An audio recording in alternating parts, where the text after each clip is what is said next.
much. I must say that I'm very excited to be in the land of my cousins. Since yesterday, we arrived here to very warm and rousing welcome. They gave you mabakoi, did they? Yeah. We've enjoyed very sweet mangoes. I woke up early this morning around 6 to walk around in the villages and found my cousins are up and about, very industrious people, very hardworking. That is the spirit. And I did say in Kirinyaga on Sunday that Shah, that monster created by William Ruto to rip off the Kenyan nation, we have credible information from experts that it will collapse within 6 months. Since then, Aden Duale has been ranting and writing tweets after every 5 minutes the whole night and posting videos crying that all is well. From our first rally in Tower all the way through Kikima to Wote, I did ask a question to the people of Makueni whether Shah is working, and the answer was no. Yet Aden Duale keeps on saying that Shah is working. But we are on the ground, and our work is to listen to the ground. The people of Makueni, like the rest of Kenyans, know that Shah is a failure. And Shah will collapse because it was not a program to sort out health insurance, but a scheme to rip off the people of Kenya. Aden Duale did challenge me to give information and facts as to what I said. And I've seen he was busy the whole night crying. Let him stop crying. He needs to preserve those tears because what is coming is much more. And will continue every day. And I want to thank the people of Kenya, especially public servants, civil servants who are disgruntled by what is happening in Kenya, the theft of public resources, wanton corruption, misappropriation of public funds. They keep on giving us information. I want to assure them that we will treat the information with confidentiality and will not expose them so that they are not exposed to harm by the state. Before the launch of Shah, NHIF had proposed that they be provided with 800 million Kenya shillings to create a new system,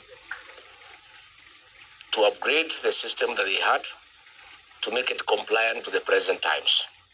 Instead, William Ruto, with a scheme to loot funds from the people of Kenya, scrapped off NHIF and brought Shah.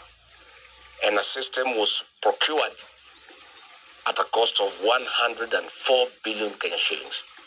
NHIF had indicated that they only needed 800 million Kenya shillings to upgrade the system.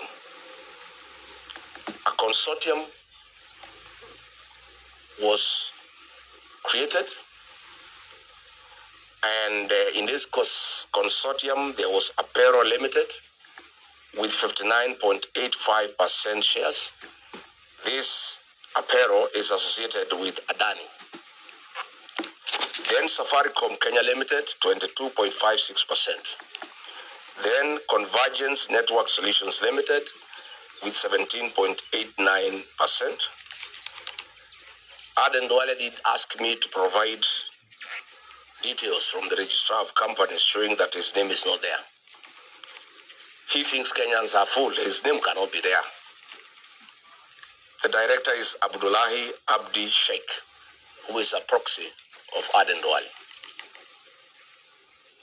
Duale, you cannot ask us to produce a CR12 showing your name. We know you. Abdullahi Abdi Sheikh is the same with Aden Bare Duale. They are one and the same. This consortium procured the system from Savannah Informatics at a cost of 1 billion Kenya shillings. The rest of the money, 103 billion, was stolen by Ruto and Duale and company.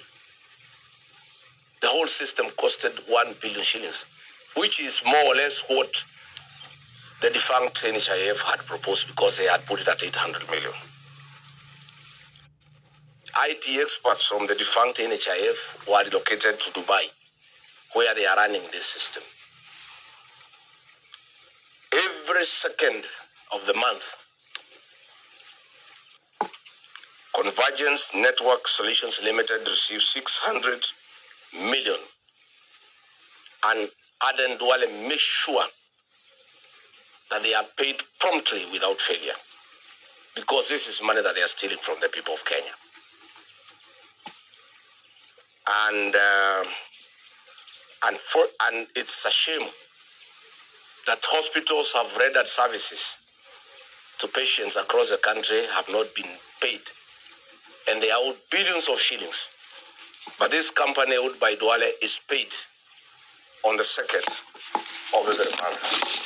And what is even more interesting, to conceal their intentions, this money is paid through Digital Health Agency, whose executive chairman is Silas Matwa. Silas Matwa is a business partner of William Ruto and runs Amaco Insurance on his behalf. So this theft in SHA is a scheme by William Ruto and Aden Duale. Why is the money paid through Digital Health Agency, whose executive chairman is Silas Matwa? It's to conceal the movement of funds so that it looks like it's government to government. So what we are saying is that SHA was never conceived to be a program to help the people of Kenya. It was a conduit to steal funds from the people of Kenya.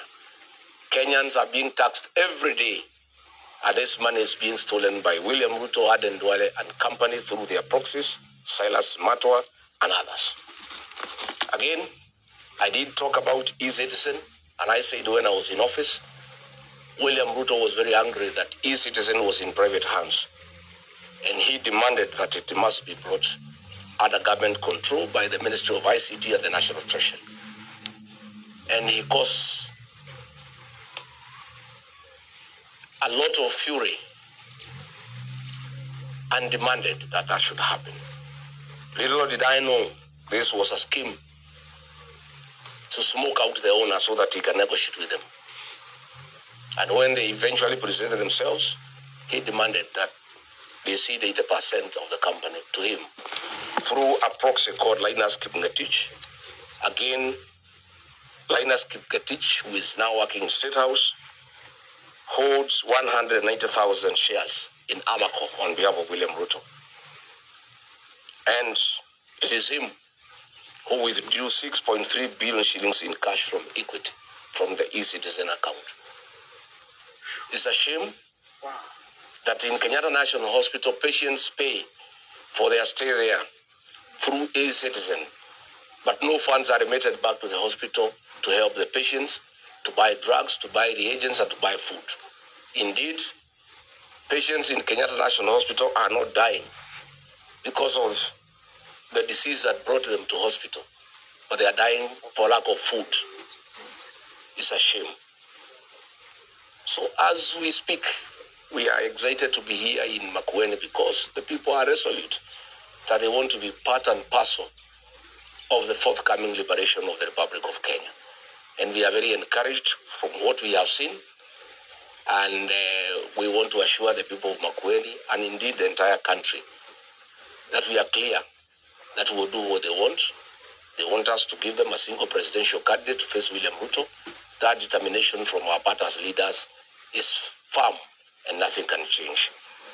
I want to assure the people of Kenya that on a daily basis, we'll continue to expose William Ruto and his government on all the evil things that are going on in the country. We will not be intimidated by personal attacks and attempts to divert us from what we need to do for the people of Kenya. Finally, let me also join the Honorable Stephen Kalonzo Musyoka in expressing disgust and horror at what happened in the middle of the night at Gikomba. When we were campaigning with William Ruto, I was running it. We made a firm undertaking to the people of Kenya that in the new administration, demolitions and evictions will never happen. And if they have to happen, the people being evicted must first be relocated to their new places of occupation. We also did agree that no demolition and eviction will ever be done at night.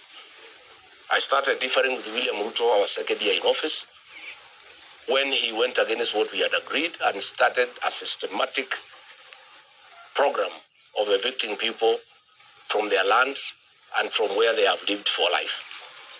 What happened last night is inhuman, it's brutal, it's unacceptable. It is persecution of small traders. And we ask him, William Ruto, we know, we understand your frustration that Kenyans want to send you home to be a one-term president. But why are you at war with the Kenyans?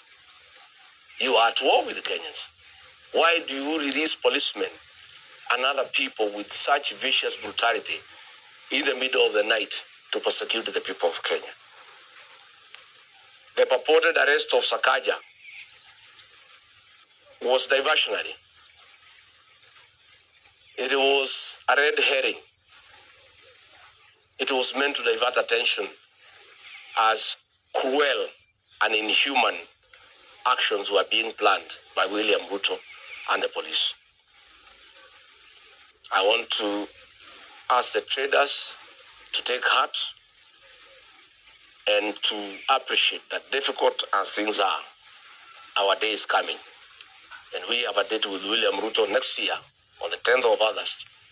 And we must put an end to these inhuman and brutal acts against innocent Kenyans who are trying to eke out a living.